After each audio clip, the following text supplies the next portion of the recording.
Welcome, guys. I'm Mythica Hawk, joined by Rain Chocolate here for this very interesting match where we have 0 logistics, 18 drone boats, and 2 tackle ships for Exodus versus Rote Kapelle. So, Exodus choosing to bring Dual Stratios, Dual Myrmidon, Dual Gila, Dual Ishtar, Vexor Navy, and of course supported by Wasaqc in the Malediction.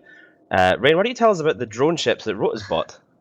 So they brought double EOS, which also have links. They are command ships, so they will have links. A Myrmidon, which has links. Double Ishtar, double Vexor Navy issue, and double Vexor, with a Hyena for support.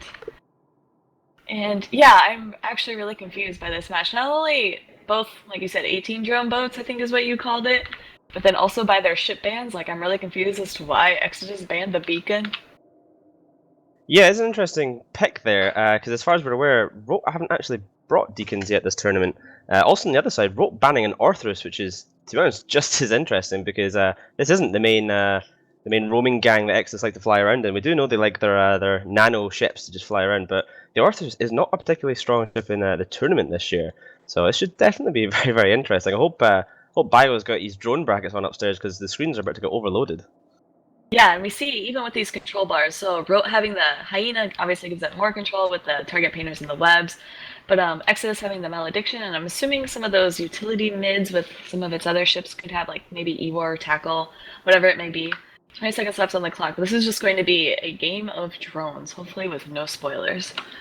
Yeah, exactly. So both teams coming in exactly polar opposites from each side as well. 50 from the beacon. We're going to see 10 seconds until the match starts. We're going to see two big blobs of drones launch and immediately flying past the middle of the arena as both of them try and just probably remove the tackle from each side. And then we're just down to purely drone boats. Yeah, I'm not sure if the strategy is to send your drone swarm over and try and pick each target off, or if you kind of pull back and then see about defanging the other team and their drones. Both teams immediately spreading out around to try and increase the travel time for drones. And this is going to be a long match with drones just flying everywhere. Yeah, so Exodus immediately primary Brick Rickman and that Hyena. He has attempted to move away. I believe he's trying to fly towards that beacon and with those drones immediately on his tail, whereas Rote has primary this Vexor Navy issue. Yeah, I mean, it's a pretty good shout from Exodus to get rid of that Hyena, because those long-range webs will allow the drones to catch up on things much, much easier. Although, it looks like maybe Exodus has a scram on that Malediction, which would stop the Rote side using those micro-jump beacons to try and get away, which is potentially a good shout. And as we say that, both sides losing an Ishtar and a Vexor Navy at the same time, and now Ishtar getting damage on the Rote side, whereas no damage being applied to Exodus right now. Yeah, and it doesn't look like either team has actually rep bots, so it's just pretty much all damage drones on the field. I'm also not seeing this. Oh, there's a scram on that Ishtar, so I'm guessing they do actually have some utility mids. But otherwise, it's just target painters. I'm not really seeing utility drones either, or E-War drones. Yeah, so I think in this case, both sides have decided that logistics drones are for pansies and have just gone full damage fit. Hyena of Brick is still surviving. He is just regenerating a little bit of shield as he's just flown out way away from the rest of the guys, so the drones haven't chased him off. Exodus still sitting reasonably pretty. They've got an Ishtar in about half armor, but on the other side, Rote have lost 2 Ishtars. Yeah, Exodus is doing really well. I believe they've actually lit their DPS to kind of keep that Hyena at bay with maybe some light drones that can keep up with him, whereas these heavier drones will go for the larger ships and tankier ships. Yeah, so it could just be just maybe better target calling by the Exodus side. So it's quite important when you're facing one of these split up drone comps like Rote has brought here to look for which ship is closest to what you're currently shooting, so that you can minimize your drone travel time. If you do that effectively, you can be just applying more damage more of the time, and that allows you to work through ships a lot faster. As we're seeing, the attack bar on the Exodus side is a lot higher than the Rote side. Now, it is possible that the Rote side is choosing to try and defang the Exodus side and kill drones here. That could be what we're seeing, but I doubt it. Is that Ishtar is still taking a chunk of damage? Yeah, the Ishtar is actually going down, whereas the rest of his team are actually all sitting on an MJD beacon, getting ready to jump away like we saw yesterday with the Slice team. Yeah, so those two EOSs now are starting to take damage. As you said earlier on, damage on the Rote side is a bit split, but Exodus seem to be... Oh, that Stratios now taking a chunk of damage. He's being neutered, nosed, and painted, so he's now taking a lot of damage. I mean, this is still pretty close. Rote can definitely still do this. They've got those the heavy links from the So dual I'm gonna EOS. interrupt you. The Stratios has actually activated MJD Beacon. So the Vexor from Cyclo sitting on him is nuding and nosing him, but he is not able to scram him to keep him from jumping away. He actually lived to win, although he did jump right next to a Myrmidon of the Rote Kapelle team. But he has actually managed to live in structure. Yeah, hero move there. That's probably going to be the final nail in the coffin there, I guess, for the Rote Kapelle team. The EOS of Rote Kapelle has been scrammed briefly. That might have just been a drive-by scram, but it is back on, and to stop him using a micro jump drive unit. The malediction of Wasa QC probably just diving in and out, putting scrams on anything that's near or activating a micro jump unit to keep them in position to allow the Exodus drones to just work on them and finish them off. As you see, that scram comes back on that EOS. Yeah, and as you mentioned that, I'm looking at some of these wrecks of the Rote Kapelle team, and it did look like they all died right next to an MJD beacon. And I'm not quite sure how many of them have been scrammed, but using that MJD beacon to their advantage has been proven really good in the past. Yeah, so I mean, the entire Exodus team pretty much just sitting on a micro jump drive beacon, so they can all bug out whenever need be. But they brought that scram on that malediction, which is a very clever move, because it looks like maybe they thought they would be facing some sort of drone all-in, which is of course what has happened. And bringing that scram allows them to stop the other teams using that micro jump drive beacon to escape. We saw a couple of teams do that yesterday, using micro jump drive beacons to just bounce around and have drones chase them around. By bringing a scram, that allows them to basically shut that tactic down. Very clever. Yeah, so Cyclo and the Vex are being primary next from Exodus. It doesn't look like Rote seems to be primarying anyone. I want to say maybe that Myrmidon, but I do see their drones moving around rather than shooting somebody at the moment. So it's just a matter of time before they reach someone. As I say that, the Vexor does go down. Yeah, so it is just kind of clean up for this Exodus team now. They've just got this Myrmidon, Vexor Navy, and Vexor to work their way through. The Myrmidon on Exodus side is taking some damage, but I mean, a single Myrmidon, single Vexor is probably not going to have enough damage to kill that Myrmidon before they both die themselves. So I think it's pretty safe to say that Exodus has this one pretty much in hand at this point. Yeah, props to Exodus, clearly showing how to execute. I wanted to say I was hoping for a little more MJD action from the Rote Kapelle team, especially seeing all of their wrecks sitting on an MJD beacon. Those are always really exciting to watch with these drone matches, and I guess matches in general with the Alliance tournament if executed properly. Well, I think that's almost purely down to Wasa QC and the maledictionaries. If you just look, you see the scram appearing and disappearing from the ships on the Rote Kapelle sides back on the Myrmidon. It'll probably disappear again as he's just doing drive-by scrams in order to get himself back out of range and into safety, but to stop these ships using that micro jump drive beacon to escape. So every time he maybe sees the start of a micro jump drive effect, he can just burn in and cancel that effect with his scram, preventing Rote Kapelle escaping.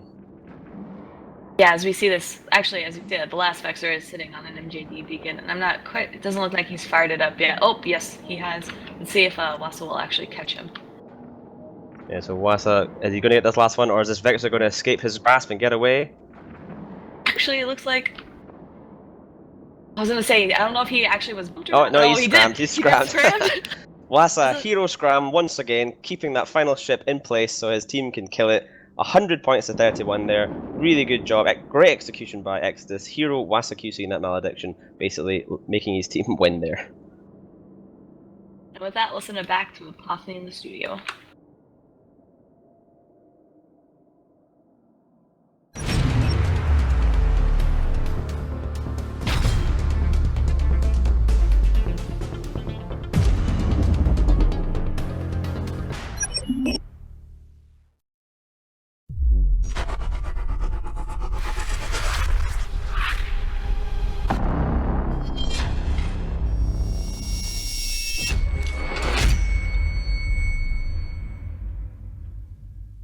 This program is rated MA. It contains adult themes, coarse language, sexual references, and violence.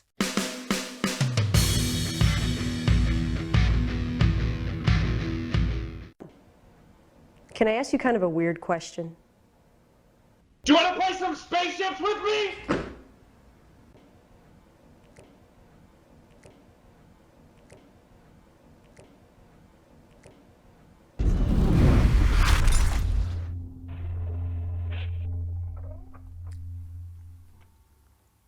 Hello everyone, welcome back. After that match there, we have the winner of the votes for Exodus versus Rote. It's Christina Cinnamori, Christina Cinnamori, congratulations for your Billionesque.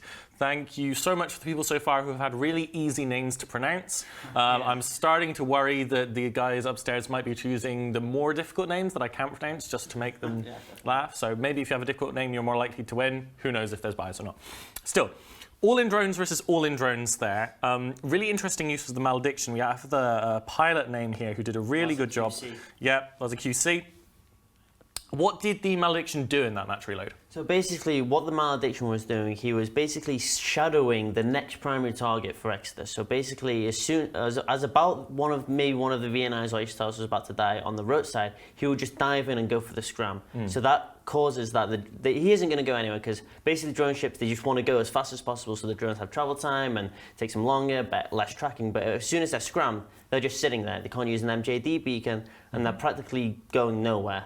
Yeah, so that key part of drone comps being that you drop drones, you spread out, especially in all-in drone comps, and then when they start applying damage, you jump across the arena and just delay, die as slowly as possible, and you just win that deep race as your drones burn through everything. The malediction there being a beautiful way to, as soon as you start killing something that's going to the MJD beacon, grab it, scram it, it cannot get away, and you're burning through those things faster. Nikal. All-in drone seems to be becoming a bit more popular this year. We saw in the first weekend kind of more conservative drones with Logi built like a more normal team you would expect. You know, you've got the Lynx, you've got the T2 Logi, you've got the support wing, whereas now we're seeing complete all-in drones and really going hard into that variant, into that archetype. Are you a fan of seeing this movement drone play? Is it your kind of thing? Do you think that it's a really cool archetype, or would you prefer to see something more traditional with the Logi, with more Lynx, a more standard battle? It's a hard one.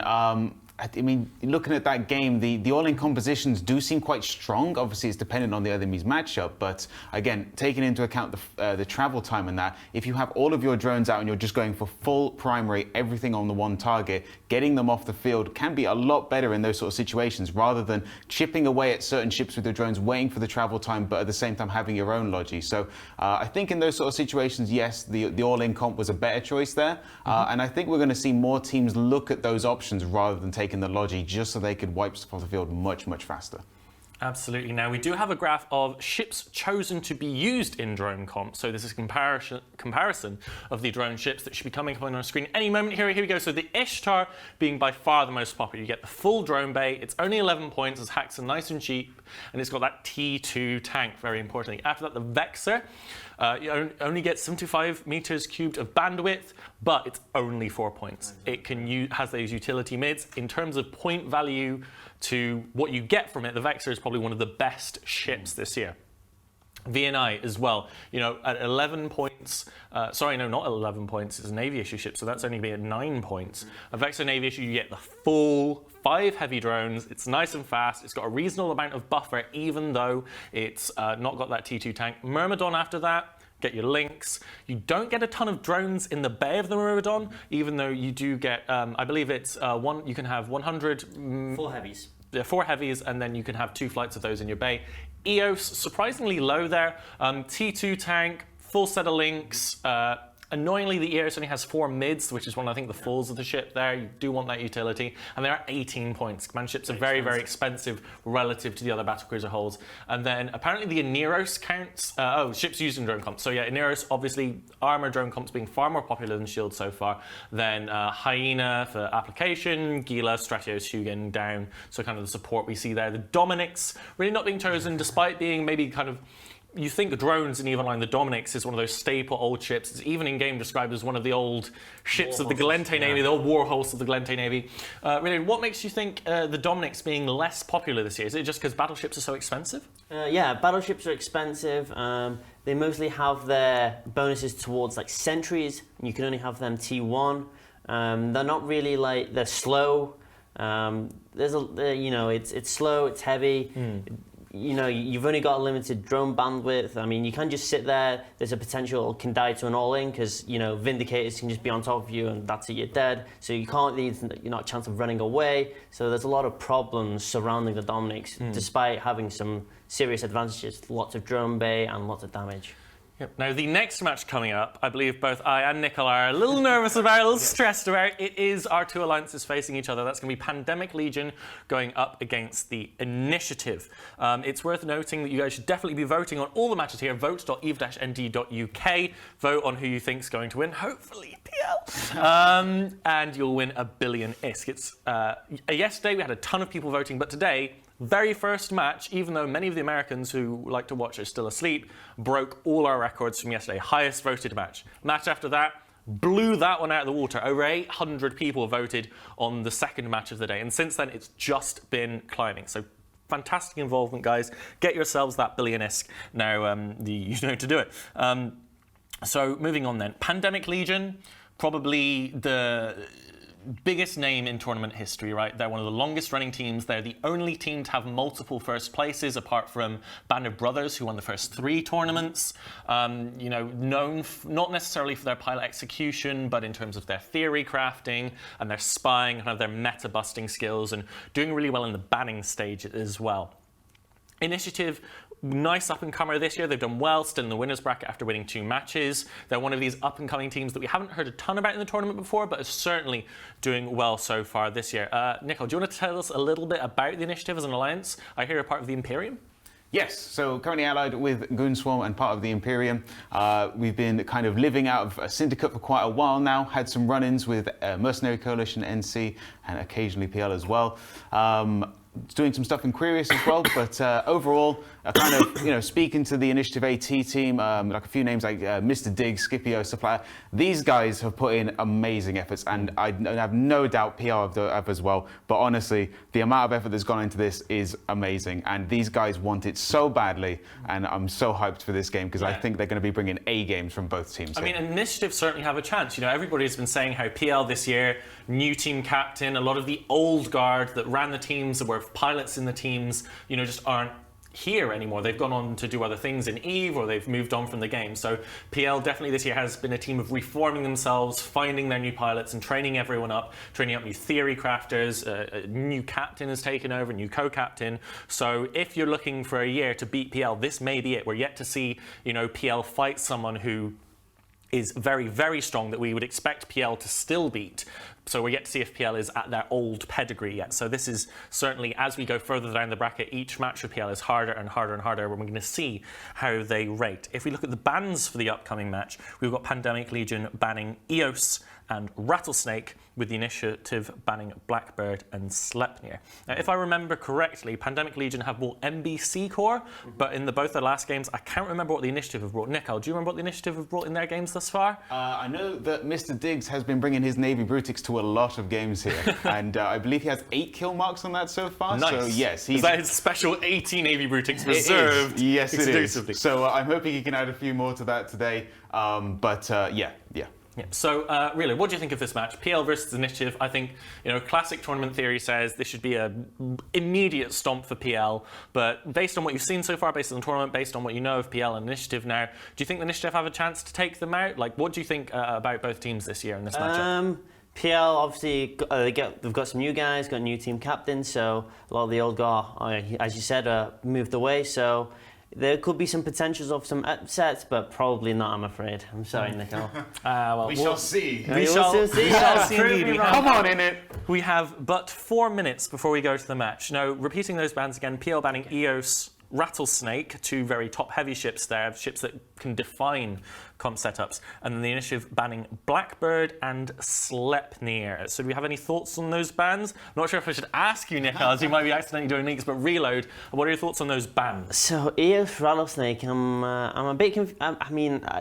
Rattlesnake has been pretty, I'll call it an upset ship recently. Because, like a rogue team. Yeah, because, Templis brought Rattlesnakes and beat Hydra with them. Rattlesnakes have been doing surprisingly well, despite how being expensive they are. They can use those teacher drones. Obviously, can use rapid heavies as well, so a lot of burst damage. So I'll call them an upset ship. Eos is a pretty standard ban, even though I'm not really much of a fan of the Eos in drone ship comps. Maybe in like a drone core within an era, it's like a very safe drone comp. So. What did Initiative ban?